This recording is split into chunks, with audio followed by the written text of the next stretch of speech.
안녕하세요. 저는 올해로 75을 맞은 박민자라고 합니다. 젊은 시절엔 시장에서 반찬 가게를 하며 아들 둘을 키우며 평생을 살아왔습니다. 남편은 일찍 세상을 떠났고 그 뒤로 저는 혼자서 장바구니를 끌며 살림하고 장사하며 자식들만 바라보고 달려왔습니다. 정석이와 정우라는 아들이 제 전부였고 아이들만은 고생 없이 살게 해주고 싶어 무던히도 애썼죠.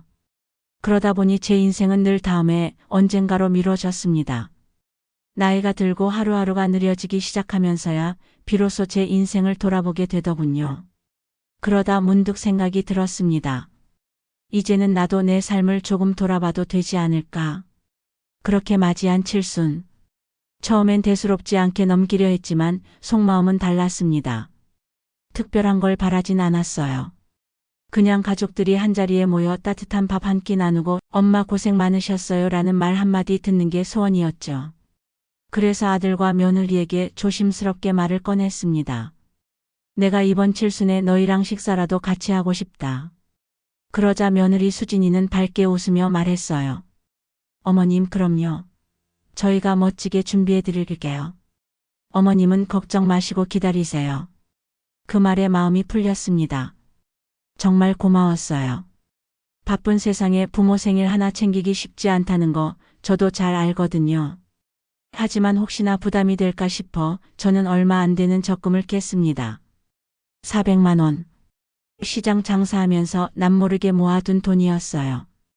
봉투에 담아 며느리에게 조심스럽게 건넸습니다. 잔치 준비하느라 고생할까봐 이걸로 써라. 수진이는 눈이 휘둥그레지며 말했죠. 어머님 이 돈이면 충분해요. 저희 정말 정성껏 준비해 드릴게요. 그날 밤 봉투를 내밀며 조심스럽게 웃던 제 모습을 지금도 기억합니다. 설레는 마음으로 장을 보고 한복을 입어볼 상상도 했죠. 내 인생에도 이제야 봄이 오려나 보다 하고요. 하지만 그 기대가 얼마나 허무하게 무너졌는지는 그 이후의 시간들이 말해 주었습니다. 시간은 참 빠르게 흘렀습니다. 칠순을 한 달여 앞두고 저는 매일 달력을 보며 숫자를 세곤 했습니다. 시장에 나가면 단골 손님들이 이제 곧 칠순이지? 하고 물었고 저는 수줍게 고개를 끄덕였습니다. 요즘 누가 그런 걸 하냐고 웃으며 말했지만 속으로는 설렘이 점점 커져갔습니다. 인생에서 한 번뿐인 70살 생일. 자식들이 직접 준비하는 잔치를 상상하는 것만으로도 마음이 따뜻해졌죠. 하지만 이상했습니다. 어느 순간부터 아들과 며느리의 연락이 뜸해졌습니다. 처음에는 바빠서 그러려니 했습니다. 요즘 젊은 사람들 사는 게 워낙 팍팍하잖아요. 그래도 일주일에 한 번은 전화 오던 며느리가 어느새 2주, 3주씩 연락이 없었고 아들 정석이도 통화 시간은 점점 짧아졌습니다.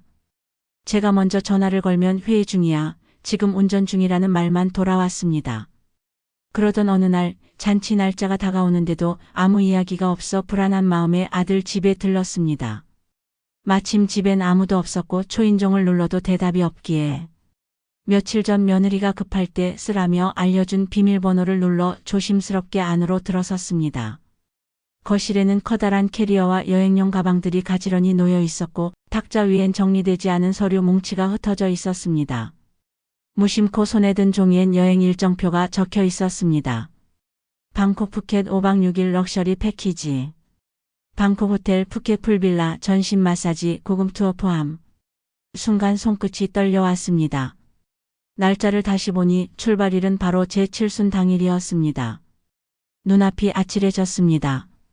그때 들려온 현관문 비밀번호 소리에 몸이 굳었습니다. 황급히 종이를 내려놓고 저는 거실 한켠 장식장 옆에 몸을 숨겼습니다. 소파와 벽 사이 좁은 틈이었지만 숨죽이고 있으면 눈에 띄진 않을 자리였습니다. 며느리와 사돈이 웃으며 들어왔고 두 사람의 대화가 거실을 울렸습니다. 시어머니가 준 돈으로 이렇게 여행 가는 거 뭐 어때요? 칠순잔치보다 마사지가 더 힐링이지. 두 사람의 웃음소리는 가시처럼 꽂혔습니다. 그때 저는 발소리가 안방 쪽으로 향하는 틈을 타 살금살금 현관으로 빠져나왔습니다. 아무 말 없이 도망치듯 집으로 돌아왔습니다. 현관문을 닫자마자 저는 바닥에 주저앉고 말았습니다. 기운이 하나도 없었고 숨조차 제대로 쉴 수 없었습니다. 자식들이 저에게 그토록 무관심하고 이기적일 수 있다는 사실이 믿기지 않았습니다. 왜 나한테 이러지? 내가 뭘 그렇게 잘못했을까? 스스로에게 수없이 묻고 또 물었습니다. 그런데 대답은 없었습니다. 돌아오는 건 쓰라린 현실뿐이었습니다. 그날 밤 저는 단 한숨도 자지 못했습니다. 방 안불도 켜지 않은 채 거실 바닥에 가만히 앉아 있었습니다. 그동안의 시간들이 필름처럼 스쳐 지나갔습니다. 어린 시절 아들이 감기라도 걸릴까봐 장사 마치고 돌아와 새벽까지 물수건을 갈아주던 밤들. 며느리가 처음 집에 왔을 때 기운들까봐 들꽃으로 상을 꾸미며 애썼던 기억까지. 다 지난 일인데도 그 순간만큼은 너무 생생하게 떠올랐습니다. 내가 사람을 너무 믿었구나. 그 생각에 이르렀을 땐 이미 눈물은 말라 있었습니다. 슬픔은 사치였고 이제는 저 자신을 지키는 일이 먼저라는 걸 깨달았습니다. 저는 엄마이기 이전에 하나의 인간이고 존중받아야 할 존재라는 것을 처음으로 인정하게 되었습니다. 그동안의 시간은 참았기 때문에 조용했을 뿐 평화로운 건 아니었습니다. 아들 부부는 제가 주는 걸 받으면서도 한 번도 제 마음을 들여다보지 않았습니다. 어떤 희생이 있었는지, 어떤 기대를 품고 있었는지를 말입니다. 며칠을 고민했습니다. 이대로 모른 척할 수도 있었습니다. 그래야 관계는 유지될지도 몰랐으니까요. 하지만 그건 또 다른 착취의 시작일 뿐이었습니다. 용기를 내어 아들과 며느리를 불렀습니다. 전화를 걸며 손이 떨렸고 도어락이 열리는 소리가 들릴 때 가슴이 요동쳤습니다. 얼굴을 마주하자 두 사람은 아무렇지 않게 인사를 건넸습니다. 하지만 저는 웃을 수 없었습니다. 올해 준비한 말은 의외로 짧고 담백했습니다. 제 기대가 무너졌다는 것, 받은 돈을 어떻게 썼든 상관하지 않겠지만 사람으로서 지켜야 할 도리는 있다는 것. 이제는 누가 시켜서 엄마 역할을 하고 싶지는 않다고 말했습니다. 이 말들은 마치 제 안에 오랫동안 썩어가던 무언가를 꺼내놓는 것처럼 시원하면서도 아팠습니다. 제 안의 침묵이 처음으로 외침이 되었고 그 외침은 이 집안의 공기를 바꾸는 느낌이었습니다. 며느리는 그 말에 당황했지만 여전히 미안하다는 말은 없었습니다. 준 돈이면 쓰는 사람 마음이지 않느냐, 요즘 다들 여행으로 대신한다는 말을 덧붙였을 뿐이었습니다. 아들은 그런 아내의 말을 말리지도 않았습니다. 오히려 곤란하다는 얼굴로 저를 바라보았습니다. 그 순간 저는 이 아이가 과연 제가 알던 제 아들이 맞는지 의심스러워졌습니다. 그 자리에서 더 말하지 않았습니다. 기대는 버렸고 희망은 내려놓았습니다. 저는 이 아이들의 엄마이기 전에 한 사람으로서 저 자신을 지켜야 했습니다. 이제는 누군가의 딸, 아내, 엄마가 아닌 박민자로서 살아야겠다고 마음을 굳혔습니다. 그날 이후 저는 벽에 걸어두었던 칠순 달력에 조용히 X표를 그었습니다. 그렇게 제 인생의 가장 슬픈 생일은 시작도 하기 전에 끝이 났습니다. 시간이 흘러 계절이 바뀌었습니다. 그 사이 아들과 며느리와의 관계는 멀어졌고 저는 더 이상 먼저 안부를 묻는 일이 줄었습니다. 정적 속에 담긴 거리감이 오히려 마음을 편하게 하기도 했습니다. 그러던 어느 날 둘째 아들 정우가 결혼을 앞두고 있다며 여자친구를 인사시켜 드리고 싶다고 말해왔습니다. 정우는 어릴 적부터 조용하고 성실한 아이였습니다. 단 한 번도 큰 소리 내본 적 없는 아이였고 제가 힘들어도 내색하지 않도록 애써주던 아들이었습니다. 그런 아들이 사랑하게 된 사람이라면 저 역시 기꺼이 마음을 열 준비가 되어 있었습니다. 오랜만에 식탁을 차리며 정우가 좋아하던 반찬들을 준비했습니다. 마음속에는 작은 기대도 피어났습니다. 어쩌면 진짜 가족 같은 며느리를 얻게 될지도 모른다는 기대였습니다. 하지만 민지라는 아이가 처음 문을 열고 들어선 순간 그 기대는 조용히 자취를 감추기 시작했습니다. 인사는 했지만 그 표정엔 의례적인 예의만 가득했고 집안을 둘러보는 눈빛은 낯설고 익숙하지 않은 것을 경계하는 듯 했습니다. 요즘 집들은 구조가 참 다르더라고요라는 말은 조심스럽게 던진 말이었지만 그 속에 담긴 낯설음과 거리감을 저는 읽어낼 수 있었습니다. 밥상 앞에 앉아서는 음식에 손을 대지 않고 멀뚱히 바라보다가 겨우 젓가락을 들었습니다. 맛이 강하네요. 저희는 보통 싱겁게 먹어서요 라고 말했을 땐 저는 묵묵히 고개만 끄덕였습니다. 민지가 일부러 무리하게 하려는 건 아니라는 걸 알았지만 정성과 추억이 담긴 음식 앞에서 아무 감흥 없이 내뱉는 그 말들이 제 마음을 적시기 시작했습니다. 며칠 뒤 상견례가 있었습니다. 민지의 어머니는 단정한 차림으로 자리에 앉았지만 시선은 자주 저를 머리끝부터 발끝까지 스치듯 지나갔습니다. 민지가 좀 고급스러운 걸 좋아해서요. 아직 많이 어리기도 하고. 라며 조심스럽게 웃는 말 속엔 조용한 경계심이 엿보였습니다. 결혼 준비는 대부분 민지 쪽에서 알아서 할 테니 저는 너무 신경 쓰지 않아도 된다는 말도 덧붙였죠. 도움은 필요 없다며 거절하지 않았지만 그 말은 곧 참여하지 말라는 뜻처럼 들렸습니다. 결혼식이 다가오면서 민지는 더 세세한 부분까지 관여했습니다. 한복은 자신이 고르겠다며 어머님은 편한 스타일이시니까 격식 있는 자리엔 제가 조금 신경을 쓸게요 라고 했습니다. 화장은 본인이 예약한 샵에서 하자는 말도 했습니다. 말은 공손했지만 그 안에는 어머님이 준비하면 어울리지 않을 수 있다는 판단이 담겨 있었습니다. 저는 차마 아무 말도 하지 못했습니다. 그럼에도 불구하고 저는 믿고 싶었습니다. 정우가 사랑하는 사람이고 앞으로 살아갈 사람이니까. 제가 무언가를 놓치고 있는 것일지도 모른다는 생각도 들었습니다. 그래서 그날 밤 저는 기도를 했습니다. 하느님, 이 아이가 정우와 평생을 함께해도 되는 사람이라면 그리 되게 해주세요. 아니라면 부디 저에게 알게 해주세요. 결혼식이 다가올수록 제 마음속 불안은 더 짙어졌습니다. 억지로 눌러 담고만 있었던 의심들이 자꾸 올라왔습니다. 민지의 말투, 눈빛, 그리고 그녀가 무심코 내뱉던 말들엔 늘 어떤 벽이 느껴졌습니다. 정우는 여전히 밝고 다정한 얼굴로 결혼 준비를 했다며 이것저것 이야기를 했지만 저는 그저 웃으며 맞장구 치는 것이 전부였습니다. 그러다 어느 날 이 모든 걸 바꿔놓을 사건이 찾아왔습니다. 결혼식을 일주일 남짓 앞두고 있던 늦은 봄날 저녁이었습니다. 창밖에 핀 철쭉이 한창이던 그때 저는 용하다는 무당을 찾아갔습니다. 무당을 믿는 성격은 아니지만 이상하게도 마음이 끌렸습니다. 그날따라 마음이 너무 무거워 잠도 오지 않았고 누군가에게라도 이 마음을 털어놓고 싶었습니다. 무당은 저를 보자마자 눈을 감고 손을 떨었습니다. 달이 가장 밝을 때 진실이 보일 것이요. 며느리감의 등에 어둠이 따라다닌다. 이 말은 뜬구름 잡는 소리처럼 들렸지만 어쩐지 그 말이 머릿속에서 떠나질 않았습니다. 결국 저는 민지의 집 근처로 향했습니다.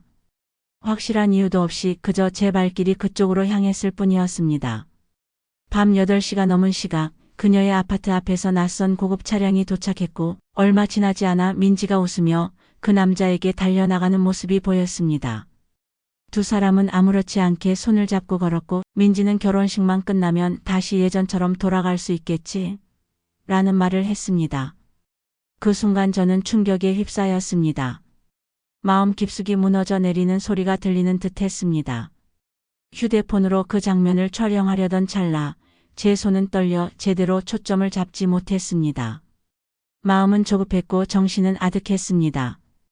얼른 정우에게 알려야 한다는 생각뿐이었습니다. 하지만 불운하게도 휴대폰 배터리가 꺼져 있었습니다. 저는 그대로 집으로 돌아가려다 급하게 길을 건너다 배달 오토바이와 부딪히고 말았습니다. 충격은 크지 않았지만 머리를 세게 부딪혀 정신을 잃고 병원으로 실려갔습니다. 정신을 차렸을 땐 병원 침대 위였습니다. 간호사가 말해주길 사고는 경미했지만 안정을 위해 하루 정도 입원이 필요하다는 말이었습니다. 그 말을 듣자마자 저는 결혼식이 오늘이라는 사실이 떠올랐습니다. 시계를 보니 아침 10시. 결혼식 시작까지 30분밖에 남지 않은 시간이었습니다. 주사 바늘을 뽑고 옷을 주워 입고는 택시를 잡아탔습니다. 택시 안에서 정우에게 전화를 걸었지만 받지 않았고 오히려 그의 걱정 가득한 문자들만 쌓여 있었습니다. 예식장에 도착했을 땐 이미 하객들이 웅성거리고 있었고 민지 어머니는 저를 발견하자 당황한 얼굴로 다가왔습니다. 어머님, 이런 모습으로 오시면이라는 말에 더는 참을 수 없었습니다. 저는 민지의 대기실로 향했고 그곳에서 민지가 다른 남자와 통화하는 모습을 목격했습니다. 익숙한 목소리, 낮은 웃음소리, 그리고 약속된 듯한 대화의 문장들. 그 모든 것이 어제 들은 것과 정확히 같았습니다. 이제는 확신할 수 있었습니다. 제 아들이 속고 있다는 사실을 이 결혼이 무너져야 한다는 것을. 저는 조용히 문을 닫고 정우를 불렀습니다. 얼굴을 마주한 순간 그 아이의 밝던 눈빛이 흔들리기 시작했습니다. 정우야, 이 결혼은 하면 안 된다. 그 말은 제가 평생 아끼던 아이에게 처음으로 던지는 단호한 판단이었습니다. 그날 저는 정우의 인생을 다시 살리기 위한 단 한 번의 싸움을 시작하게 되었습니다. 예식장에 도착했을 때는 하객들이 이미 자리에 앉아 있었고 결혼식은 시작 직전이었습니다. 평소라면 이런 모습으로 사람들 앞에 나서는 일은 상상도 못했을 텐데 그날만큼은 달랐습니다. 제 머릿속에선 오직 정우를 구해야 한다는 생각만 가득했습니다. 민지의 어머니가 저를 발견하고 놀란 표정으로 다가왔습니다. 어머님, 이런 모습으로 오시면. 그녀는 제 모습을 위아래로 훑어보며 말했습니다. 하지만 더 이상 참을 수 없었습니다. 저는 민지의 대기실로 향했고 문 앞에서 들려오는 그녀의 목소리를 또렷이 들을 수 있었습니다. 응, 결혼식 끝나고 신혼여행 다녀와서 만나자. 이제 곧 끝나니까 보고 싶어도 조금만 참아. 나 지금 목소리 어젯밤 그 남자에게 했던 것과 똑같은 말투였습니다. 이제는 확신이 들었습니다. 제 아들이 속고 있다는 사실을, 이 결혼이 무너져야 한다는 것을. 저는 조용히 문을 열고 민지를 바라보았습니다. 그녀는 전화기를 떨어뜨리며 하얗게 질린 얼굴로 저를 쳐다보았습니다. 아무 말도 하지 않고 저는 그대로 돌아서서 정우를 찾아갔습니다. 제 아들은 턱시도를 입고 긴장한 표정으로 서 있었습니다. 정우야, 이 결혼은 하면 안 된다. 그 말은 제가 평생 아끼던 아이에게 처음으로 던지는 단호한 판단이었습니다. 정우의 눈이 커졌고 그의 입술이 떨렸습니다. 어머니, 무슨 말씀을. 하지만 저는 어젯밤 본 것, 그리고 방금 전 들은 대화를 모두 이야기했습니다. 처음에는 믿지 않던 정우의 얼굴이 점점 굳어갔습니다. 그는 직접 확인하겠다며 민지의 방으로 향했고 저는 그 뒤를 조용히 따랐습니다. 민지는 전화기를 부랴부랴 숨기고 있었지만 이미 늦었습니다. 정우는 그녀의 전화를 확인했고 그곳에는 어제 제가 보았던 그 남자와의 수많은 메시지들이 있었습니다. 그날의 결혼식은 결국 무산되었습니다. 예식장은 순식간에 혼란에 빠졌고 하객들은 어리둥절한 표정으로 자리를 떠났습니다. 민지와 그녀의 가족은 망신을 당하며 사라졌고 정우는 홀로 예식장 한 구석에 주저앉아 고개를 떨구었습니다. 그날 밤 정우는 저에게 찾아와 무릎을 꿇고 용서를 구했습니다. 어머니가 아니었다면 저는 평생을 속고 살 뻔했어요. 그 말에 제 마음은 아팠습니다. 비록 제 아들을 구했지만 그의 상처 입은 마음을 어떻게 달래줄 수 있을지 막막했습니다. 그러나 그날의 일은 저와 정우의 관계에 새로운 전환점이 되었습니다. 저는 더 이상 그저 희생하는 어머니가 아니라 아들의 인생을 구한 지혜로운 어머니로 거듭났습니다. 정우는 처음으로 제 눈을 정직하게 바라보며 말했습니다. 어머니, 정말 감사합니다. 이제부터는 제가 어머니를 더 잘 보살피겠습니다. 그 말은 약속이자 새로운 시작이었습니다. 아픔 속에서도 우리 모자는 더 단단한 신뢰를 쌓아가기 시작했습니다. 결혼식이 무산된 후 정우는 한동안 자신의 생활을 정리하는 시간을 가졌습니다. 민지와의 일은 그에게 큰 상처였지만 동시에 소중한 교훈이 되었습니다. 그렇게 몇 달의 시간이 흘렀고 어느 가을날 정우가 조심스럽게 한 여성을 데리고 제 집을 찾아왔습니다. 어머니, 이 사람은 은주라고 합니다. 정우의 목소리에는 긴장감이 배어 있었습니다. 은주는 수줍은 미소를 지으며 깊이 고개를 숙였습니다. 처음 뵙겠습니다, 어머님. 그녀의 첫 인사는 소박했지만 진심이 담겨 있었습니다. 처음에는 경계심이 들었습니다. 민지의 일이 있은 후로 누구도 쉽게 믿을 수 없었으니까요. 하지만 은주는 달랐습니다. 그녀는 제가 준비한 음식을 맛있게 먹으며 진심으로 기뻐했습니다. 어머님, 이 김치가 정말 맛있어요. 어떻게 담그시는지 가르쳐 주실 수 있으세요? 그 말에 저는 문득 가슴이 따뜻해지는 것을 느꼈습니다. 어머니가 안 계신 은주를 위해 정우를 통해서 반찬을 전달해 주기도 하고 가끔씩 필요할 만한 것들을 챙겨주기도 했습니다. 그 후로 은주는 종종 저를 찾아왔습니다. 때로는 정우와 함께, 때로는 혼자서. 그녀는 장을 보러 가자며 제 손을 잡기도 했고 김치를 함께 담그자고 제안하기도 했습니다. 제가 어깨가 아프다고 하면 조심스럽게 어깨를 주물러 주었고 비가 오는 날이면 우산을 가지고 마중 나오기도 했습니다. 한 번은 제가 감기에 걸려 며칠 누워 있었는데 은주가 죽을 끓여 가지고 왔습니다. 그녀는 제 이마에 수건을 얹어주며 말했습니다. 어머님, 이제 제가 있으니 걱정 마세요. 그 순간 저는 오랜만에 누군가에게 보살핌을 받는다는 것이 어떤 느낌인지 기억해냈습니다. 은주는 말수가 많지 않았지만 행동으로 마음을 표현했습니다. 제가 좋아하는 과일을 기억해 사오거나 제 손이 거친 것을 보고 핸드크림을 선물하는 등 작은 것까지 신경 썼습니다. 그녀가 정우에게 대하는 모습도 진심 어린 애정이 느껴졌습니다. 시간이 흐르면서 은주는 점점 딸 같은 존재가 되어갔습니다. 어느 날 그녀는 제게 물었습니다. 어머님, 저희가 결혼하면 어떨까요? 그 질문은 조심스러웠지만 제 대답을 진심으로 기다리는 눈빛이었습니다. 저는 그저 미소 지었습니다. 말로 표현하지 않아도 그녀는 이미 제 마음을 알고 있었습니다. 정우와 은주의 결혼 준비는 조용히 진행되었습니다. 이전과는 달리 모든 과정에 저를 포함시켰고 제 의견을 존중했습니다. 은주는 제게 한복을 고를 때도 함께 가자고 했고 어머님이 입으시면 더 예쁠 것 같아요 라며 진심으로 기뻐했습니다. 결혼식 날 은주는 저를 끌어안으며 속삭였습니다.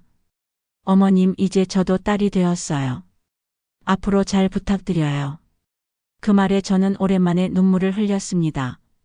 그것은 슬픔의 눈물이 아니라 오랜 겨울 끝에 맞이한 봄날의 기쁨이었습니다. 은주를 통해 저는 진정한 가족의 따뜻함을 다시 느끼게 되었습니다. 가족이란 것이 단지 피로 이어진 관계가 아니라 서로를 향한 진심과 배려로 만들어지는 것임을 깨달았습니다. 결혼 후 정우와 은주는 제 집에서 멀지 않은 곳에 보금자리를 마련했습니다.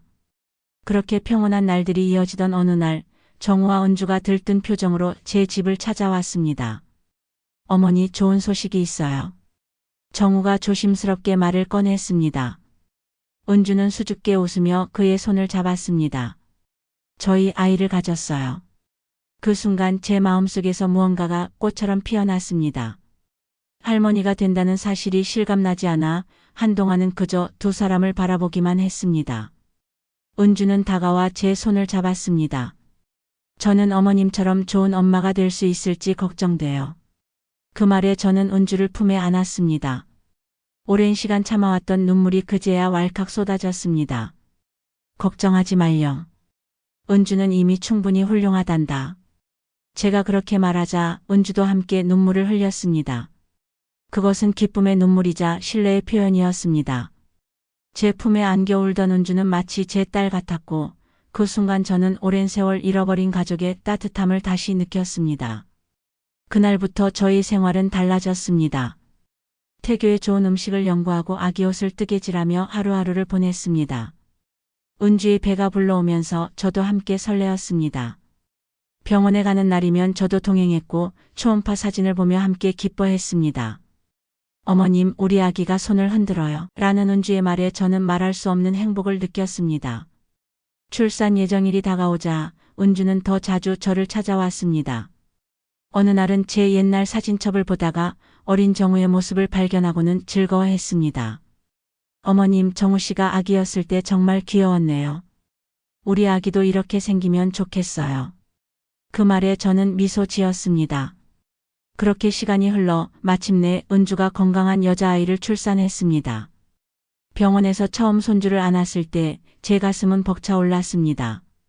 그 작은 생명은 마치 저에게 새로운 시작을 알리는 것 같았습니다. 아이의 이름은 하늘이라고 지었습니다. 은주가 말했습니다. 어머님처럼 넓고 깊은 마음을 가진 아이로 자라길 바라는 마음에서요. 하늘이가 태어난 후 저는 더욱 바빠졌습니다.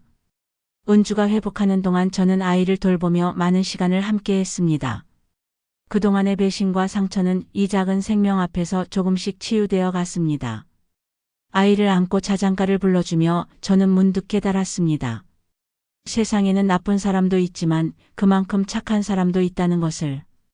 칠순 때 겪었던 아픔과 그 후의 상처들은 이제 먼 기억이 되어가고 있었습니다. 이제 제 인생에는 새로운 봄이 찾아왔고 그 봄날의 따스함 속에서 저는 다시 웃을 수 있게 되었습니다.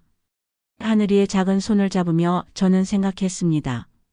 어쩌면 인생은 끝없는 용서와 새로운 시작의 연속일지도 모르겠다고요.